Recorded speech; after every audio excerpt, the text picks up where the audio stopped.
Hello, everybody. It's me again. It's been a while, especially for with one of these deck profiles. I just haven't had anything. At first, I didn't have anything that I wanted to make because Heroes was kind of like meh. Like it didn't really change all that much in the last format, and it wasn't really in a good place in the last format because Kashtira was a thing, Droll was a thing, and Droll is still a thing this format. But I really just didn't feel like I could make a deck profile that was like, yeah, if you play this, you could actually do relatively well. Like even at locals, like you can always do well at locals, I think, if you depending on the crowd. But like I didn't feel comfortable enough uploading something that was good enough to be actually good. And the same thing with Purrely. Purrely was sort of in a really bad place. I uploaded my Manchuria Purrely, which I think was, looking back on it, I still think it was the best way to play Purrely, but like with the hit and with the delicious memory hit. But now with the new support, there's we're actually doing this video, which is the Purrely how to play after Dune format. So let's start off. I'm gonna do like segments in the videos in the description. So if you don't want to see everything, or if you like only want to watch a certain part, a certain explanation, then feel free to skip to that part. I don't really care. You can watch what you want to watch. But I'm going to explain one, how to play Purrely in like a competitive way after this new release. I'm going to explain what the deck does, and well, I'm going to do explain what the deck does first, but I'm going to explain like the strengths and weaknesses of the deck and how it's going to interact with the format. And I'm going to do a deck profile at the end. If you guys just want the deck profile, then just go to the end and whatever. I don't care. But that's what the video is going to be, and let's get started. Okay, so first, how to no, not how to play yes, I think how to play Purrely. Yeah, how to play Purrely post format. So post format change. It's I don't know. There might be a ban list coming, but I don't know. I'm not really sure with Konami anymore. But if Kashtira didn't really get hit in the last ban list, I think it's going to be like a murder for Kashtira in the next one. I hope so, at least. I'm really tired of playing against that deck.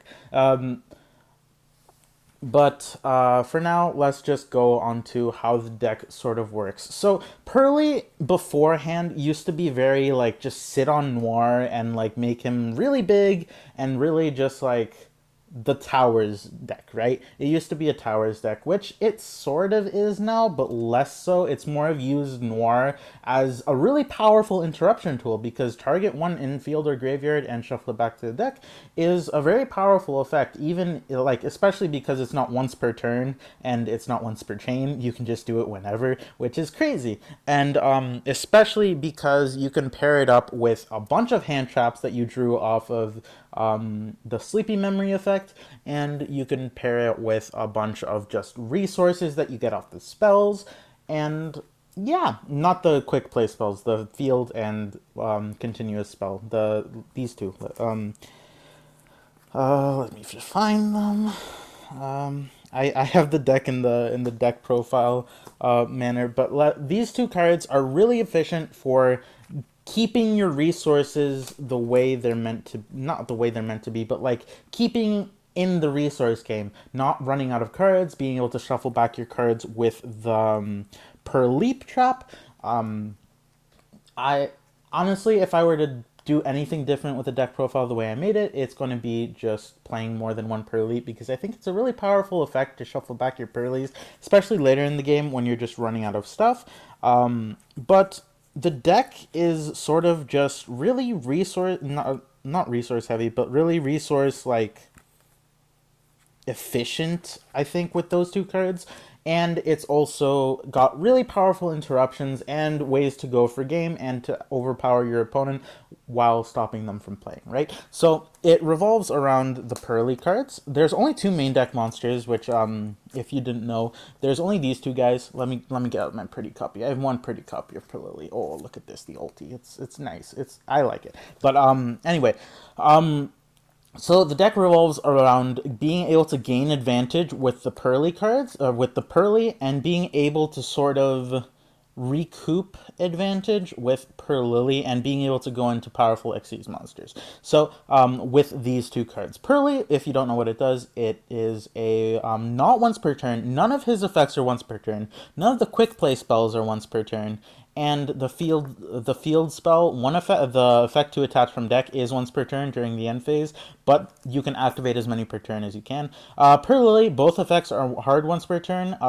The effect to what I'll explain what her effects are in it, like right after, but none of both of her effects are once per turn, but they're just really powerful, so it should be once per turn. The fact that this card isn't once per turn is insane to me. But Purrely, what it does is on summon, it activates 3 cards from your deck, and you can choose one Purrely spell or trap card to add to your hand. And you can reveal one quick play Purrely spell card from your hand and attach it and use that and this as material to summon its corresponding Xyz monster. And Purrely does the equip effect, but from the grave, which makes it, I think, a lot better. And it's something that you really want to preserve because of how useful it can be, right? You can go, like, any of the quick play spells that you really needed, you can just use and discard or discard to and get them from the grave later with Purrely. It's really helpful with using Delicious Memory again. It's really helpful with just being able to stay in the game, I think, because the big problem, one of the big problems that the deck had before Purrely was that you needed to have cards in hand, right? It wasn't really good to get rid of them in the grave, and you had to sort of manage your resources. But with Purrely, it just makes it so, like, yeah, you have to manage your resources, but you can always get it back from the grave, right? And its second effect is you can just search for any non quick play Purrely spell or trap, which is insane because the field spell is crazy, and the not the continuous spell is crazy as well. So let me just get this back in order, and I'll show you guys the field and all the cards that are like big players in the deck. Okay, guys, so here we have all the cards. Sorry, I don't really have a good camera stand. I'm just using my phone and actually a music stand because I don't have a good setup. I just like making these videos for fun. I just like making these videos, and I think it helps some people, you know. But anyway, let's go over the power of the cards and sort of how the deck plays because of them. So these are the there's also one other quick play spell card, but I don't think it's as important because the fact that Delicious Memory got limited makes it so that it's not a really efficient OTK tool. It's more like clean up the board and like do stuff after your opponent's already really committed and you've already beaten them down a little with Noir. So it's like a way to end the game, but it's not really a valid play style, I think, anymore. Which people were coping with that, but I don't think it's a valid play style. But that's just me. If you like the OTK version, you can play it whatever you want. But I don't think it's good. Anyway, so the two things that you can search with Purrely are these two: My Friend Purrely and Stray Purrely Street. What makes Stray Purrely Street so powerful is it makes it so your opponent can't target Purrely monsters with card effects the turn they're summoned. Now, that's kind of insane because with the Purrely card and with Purrely Sharely, it makes it so that during your opponent's turn, if you do an Xyz summon with one of those two cards, then they can't target it. So even if your Noir doesn't have five materials, it's still protected from targeting. Or if you summon something else like an extra beauty just to get extra interruption, then your opponent can't target it with card effects either, which makes it so that you have like a negate on your board that is hard to sort of beat around besides going into the battle phase and just beating it over and waiting a turn for them to actually start their turn. I think not start their turn, but like be able to kill you, I think.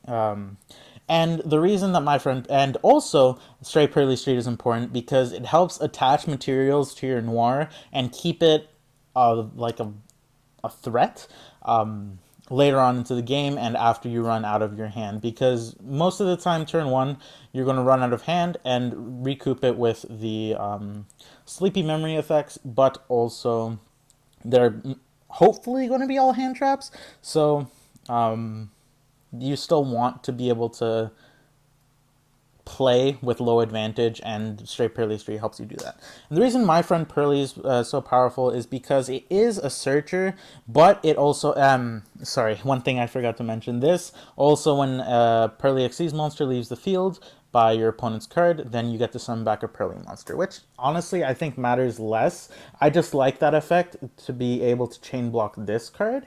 So this card, what it does is you can search your you can reveal 3 Purrely spells or traps from your deck, and your opponent randomly chooses one and you add that to your hand. So you can reveal 3 of the same one, so it's basically a searcher in the early game if you don't have a card that you need or want, except for Delicious Memory because it got limited, which sucks.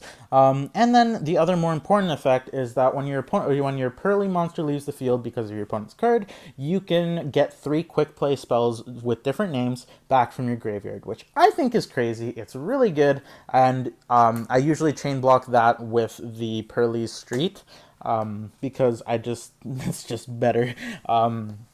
Then we have the quick play spells. So each of the quick play spells has the effect to do an effect depending on what the card is. Those aren't really important most of the times. They come up in some situations, but they don't really affect how you play the deck more of the time, so I'm not going to mention them here.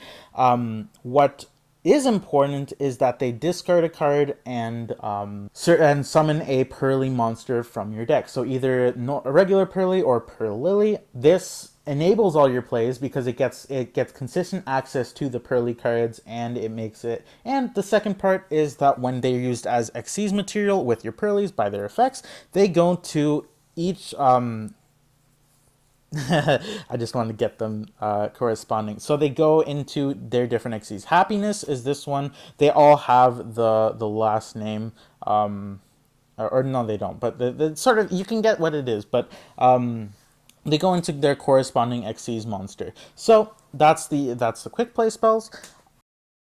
Then let's go into the Xyz monsters. So the Xyz monsters are sort of, they all sort of work the same. They don't have the same effects, but they have the same sort of structure. So each one has a corresponding quick play spell that they need to have in order to use their effects as whatever. Each of them has a condition to be able to use it as a quick effect, except for this one and this one, because they would just be too good if they were. Yeah, and they have the effect where they can use their effect, and they have an effect where if you activate a Purrely quick play spell, you can attach that card as material and then gain an extra effect.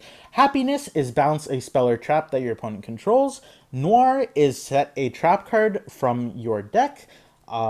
Beauty is change a monster from change the monster's battle position, and Plump is banish a card until the end phase. So Plump is the hardest to get to because Delicious Memory is limited, and you need that card to be able to go into him, which is why, and it was a really big hit back in the time when it was hit, because that was sort of make Plump go into Noir was its main strategy, which you don't really need anymore. I think going into Purrely Noir is more of the strategy now. But let's get into their main effects now. So Happiness, after it battles, you can add a Purrely card from your deck to your hand. So you can add any of the quick play spells, any of the continuous and field spells, any of the monsters. I think any of the monsters. I'm not sure about any of the monsters, but I don't want to go back and read it because I'm tired. But anyway, Purrely Noir is the main guy in the new version of the deck. So what he does, you can discard a card, target one card your opponent controls, or if it has Purrely Sleeping Memory, return 2 cards up to the hand. And when you attach a quick play spell, you can set a trap from the deck. So this gives you consistent access to Noir because you can set Purrely, or if you already have Purrely Sharely, which gives you an extra point of interaction or an extra monster on board to be able to go into a beater next turn, be able to go into something next turn, right? This is really good because you can make this off Sleeping Memory, which didn't have a guy to go into before, so it made it kind of weaker than it could have been. But now that it has one, it's really good because, again, it gives you guaranteed access to Noir, and it makes it so that you have just something to do on your opponent's turn What Noir does for the deck is that it makes it so you don't have to play an exorbitant amount of of ways of facilitators for Noir, right? You can play hand traps instead, which is really where the deck shines, because the main strategy of the deck now, I think, is load up your Noir with sleepy memories, set a trap from the deck, maybe two traps from the deck if you want, and then either go into extra copies of Beauty or go into Noir with the Purrely, which I think is really good. Oh yeah, again, Sleepy Memory makes it so you draw during your opponent's standby phase if it's attached to your Xyz monster.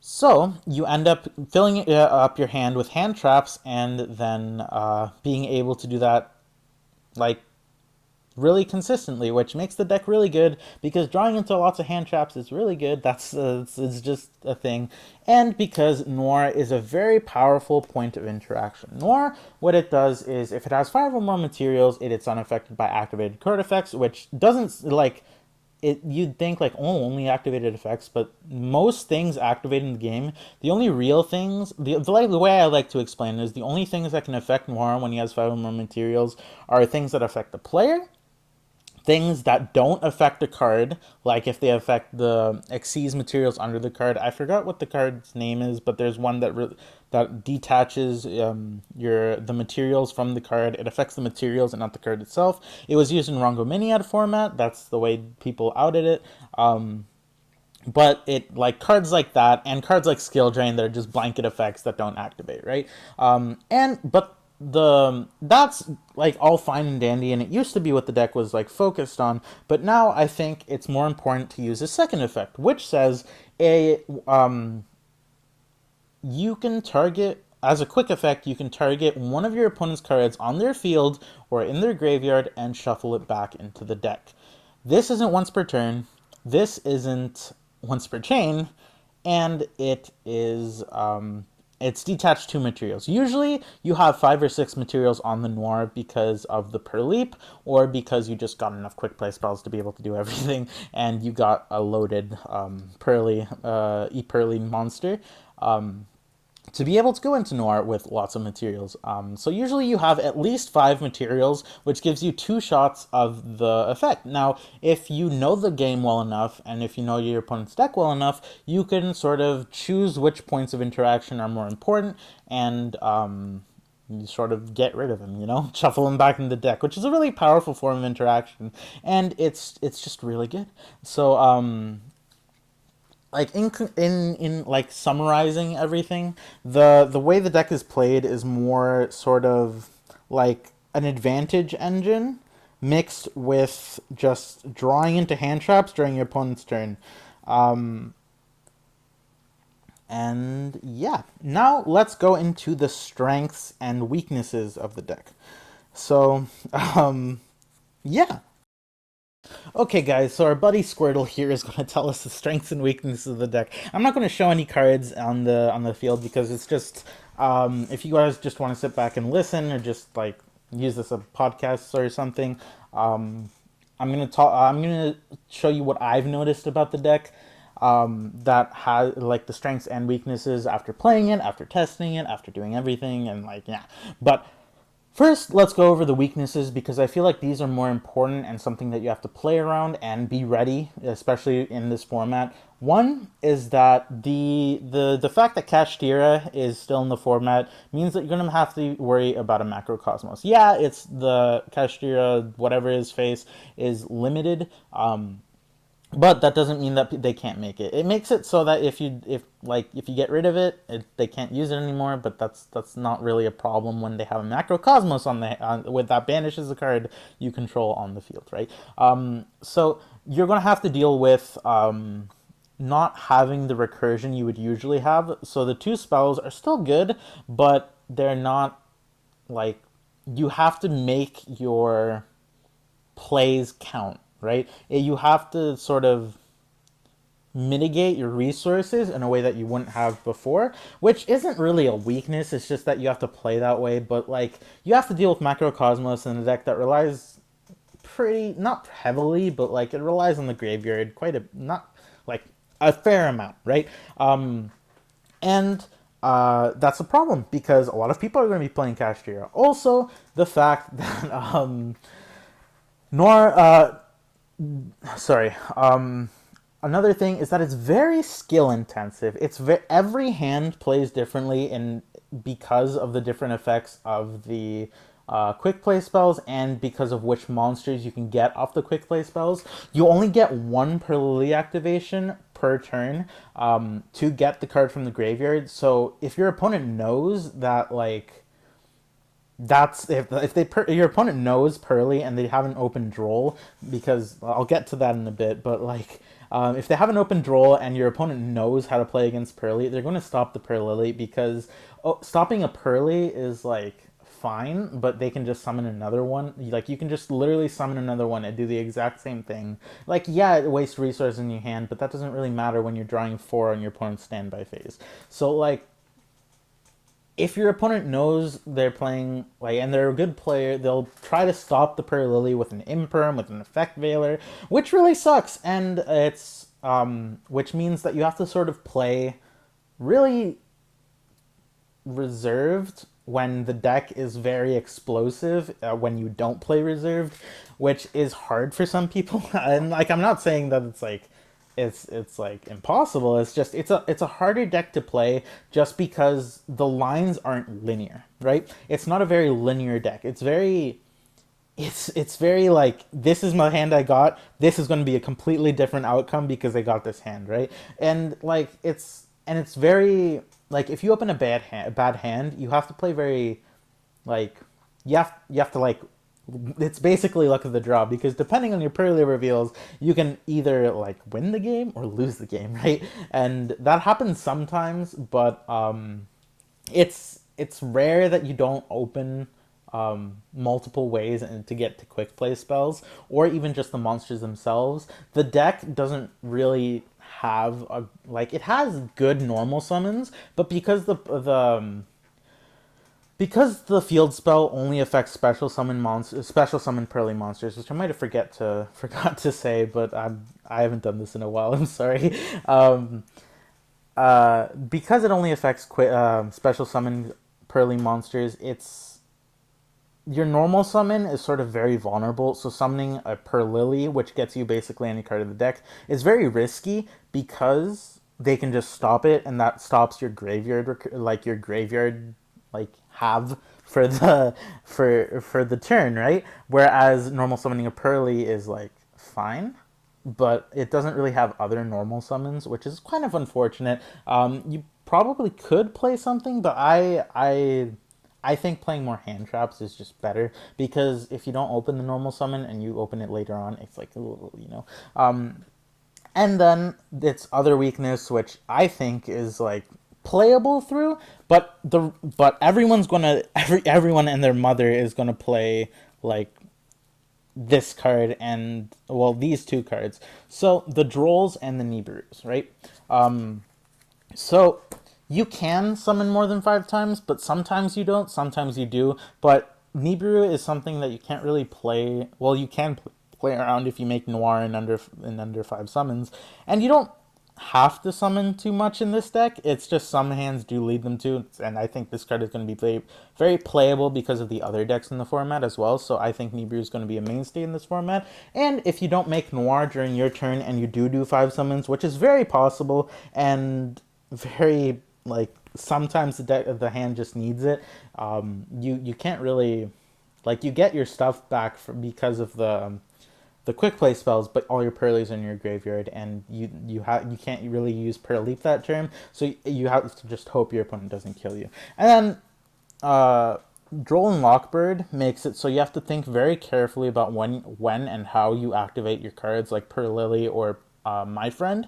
It makes it really important to activate the right card first, and you basically have to play like your opponent always has Droll and Lockbird. Droll and Lockbird is very good against this deck because of how much advantage it gains, and if it can't gain that advantage, its boards are very limited, and recursion is very limited as well, which is unfortunate, but this is just going to be a mainstay of the format. This card is stupid, but it's sort of necessary if the deck is very combo heavy oriented in a way that you can't really play against boards that are being made. And I think this format and last format, Droll is just really good against Purrely. Droll is really good against a lot of things, and you have to play for it. And everyone and their mother is going to be boarding for this deck. They're going to be playing anti-spell or maining anti-spell. They're going to be playing or maining dimensional prison. They're going to be just like everything to stop you from being able to do what you do. And if you go to like a big event, there's going to be like hate for this deck, because I think this deck is, if not the best, one of the like top 3 decks in the format, and everyone is going to be like prepared for that, right? Because a lot of people are going to be playing this deck, and the mirror match is very painful because if they shuffle back your Purrely when you activate the effect to equip for material, or when you activate your Purrely effect, then you're just like, well, damn, you know. And it's just a really miserable mirror match, which is unfortunate. But I think that's like the weaknesses of the deck. Now for the pros of the deck, right? So the deck is very powerful in a way that can set up a very powerful point of interaction. It can set up recursion, and it's very consistent, and it draws 4 cards during your opponent's standby phase. Minimum 2 cards. It literally draws minimum 2 cards during your opponent's standby phase. And like, well, actually, if they Book of Moon you, then you just draw 1, like, minimum. So it's minimum 1 card, but like, if they don't have the Book of Moon, and you usually have 2 Sleeping Memory attached to your thing, it's like you draw 4 cards during your opponent's standby phase, and because of that, you play a lot of hand traps, which is even more interactions besides your noir, when noir can be a lot of the time enough just to stop your opponent, either just by the fact that they can't get over it, or by the fact that, hey, this is a very important card that I need on the field, you're going to shuffle it back, well, damn, I lose, you know. It's very strong in the way that it's very flexible. So for the deck profile, I'll just put Mr. Squirtle up here. I just want to say that this is just my version of playing the deck. It's what I've found to work for me. If you want to change something, it's like whatever. You're the best deck. The best version of the deck is the one that you like, right? It's the one that's most fun for you. So this is just what I have fun with. It's what like gets me the most success. But if you want to change something, or if you have any suggestions, please let me know. Or like say in the comments below, like, hey, you're stupid, do this. I don't care. Like, I'd be nice. Like, like, please. But if you disagree with something, please let me know, and I'll explain my reasoning. And if you don't agree, then like, I'm sorry. But anyway, let's get into the deck profile. So I want to explain what all the effects do, because I feel like if you're sorry. I'll explain what the effects do a little bit, but I won't go like fully just read the card, because I feel like that's kind of boring and I don't want to do that. So we have 3 Purrely, so that's your not once per turn excavate, and the way you one of the ways that you get into your Xyz monsters. It's sort of like the worst way, but it's also more not more consistent, but something you can do more often, which makes it a little bit better in some circumstances. But it's just one of the monsters in the deck, and it's really good. Then we have Purrely. We play 3 copies of it, 3 copies of Purrely, just to max out on the monsters, because the more monsters you play, the more you can do the effects, which is just really good. And Purrely gets stuff from the graveyard, which is really important. If you play the deck, make sure you either do this at a point where they can't interrupt you, so make sure this is a special summon card and you have the field spell, or just, like, you know, like, be careful. Then we have Pretty Memory. So Pretty Memory, what it does is it gains you life points when it's activated. It does the summon effect, and if it's attached to your monster, it gives your monster the effect where you can send 1 card you control to the graveyard, and then equip one of your opponent's cards as material, as Xyz material onto your monster, which is great. Purrely Sleepy Memory has the effect where if it's activated, you don't, the first damage you take this turn, you don't take.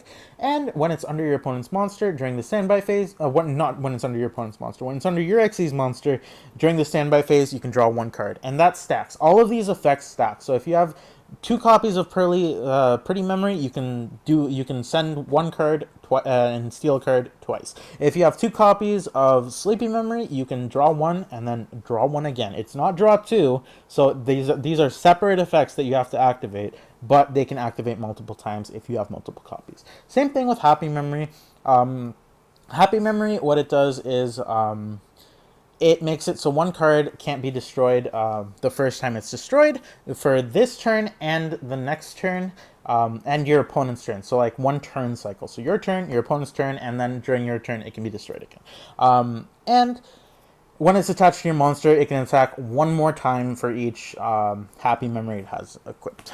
Then Purrely, my friend Purrely, it's mainly, it's a searcher, yes, but it's sort of a weird searcher, and it's where you have to reveal 3, and then they choose one random one. So it's better early game than it is late game, because late game, it's like, oh, what am I going to do if I don't get the right one? But in early game, if you don't have one in your hand, you can just reveal 3 of the same one, and it's bam, boom, bam, and you get the card you want. And my friend Purrely, also, when an Xyz monster is sent from the field to the graveyard, that's not true. When your Xyz monster, Purrely Xyz monster, leaves the field because of your opponent's card, you can get 3 quick plays with different names from your graveyard and add them to your hand. Then Purrely Stray Street, special summon Purrely monsters can't be targeted the turn they're summoned, which is crazy. And during the end phase, you can attach one Purrely Quick Play spell from your graveyard or deck to your Purrely Xyz monster as material. And if your Purrely Xyz monster leaves the field because of your opponent's card, you can summon one Purrely monster from your graveyard. Then we have the trap cards. Purrely, I've talked about in the not in the how to play sort of video. I don't think I did that too well, but I'm not redoing it because this video is like 30 minutes long, and I don't want to make it any longer, which it will be if I redo it. And then we have Purrely Sharely. So what Purrely does is when you activate it, you can target one Xyz monster you control, or one Purrely Xyz monster you control, and then rank it up or summon an Xyz monster with a different rank. And yeah, but when it's in the graveyard, you can banish it to shuffle 3 Purrely monsters back from your graveyard into your deck. Purrely Sharely is a really cool card. So you target one Purrely Xyz monster you control, special summon one level 1 Purrely monster from your deck, negate its effects, and then use from your deck a quick play spell that is attached to the monster you targeted, and rank your Purrely monster up into the corresponding Purrely Xyz monster and special summon it, and it counts as an Xyz summon, which is like, yeah, it's pretty cool. I really like it. It's a way to get beauty on the field, so it's an extra point of interaction. You need like an extra point of interaction, or it's just like setting up for next turn. Really, like if you if you want to like put a noir there just to like get another trap, or to just be able to do things, it's great. It's just great. It clears your opponent's board, it does everything. Then we have Prada's Prosperity, just to dig deeper into our deck when we need it, or to find Delicious Memory or a card that we need when we need it, you know? Then we have 3 Effect Veiler, 3 Ash Blossom, 3 Imperm, 3 Nibiru, and 3 Droll Lockbird. We play a lot of hand traps in this deck. We play a total of 15 hand traps because you draw a lot in this deck. You draw 4 cards during your opponent's turn, and you reveal a lot of cards and thin your deck a lot. So chances are, during your opponent's standby phase, you're drawing 4 cards, and most of them you want to be hand traps, right? Because that's just great. If you draw into Droll, or if you draw into Nibiru, or if you draw into like Ash, Veiler, and Imperm. Imperm doesn't really do anything when you draw off it. It's just something that's nice to see in the beginning. I would trade this in for Ghost Mourner and Moonlit Chill, except I don't have any right now because I thought it was a bad card until I realized that's kind of good in some situations. But for now, I'm playing Imperm. I would switch this to Ghost Mourner, but I don't have any. And then we have the one delicious memory because it's at one. So that's it for the deck profile. That's it for the video. I hope you guys enjoyed. If there's something that I added, I'm kind of rusty with making YouTube videos of this kind. So if there's anything I missed, or please write in the comments, discuss in the comments. I know not a lot of people watch these videos at this point. Maybe it'll change in the future. But for those of you who do want to discuss, and like, I recommend doing it in the comments because different people have different ideas. This is just what I brewed up in the deck. This is sort of what I want to help people get into the deck because I really love this deck. I love the kitties. I just do. Yeah, that's going to be my say, and I hope you guys enjoyed and hope this helps someone. Bye. See you later.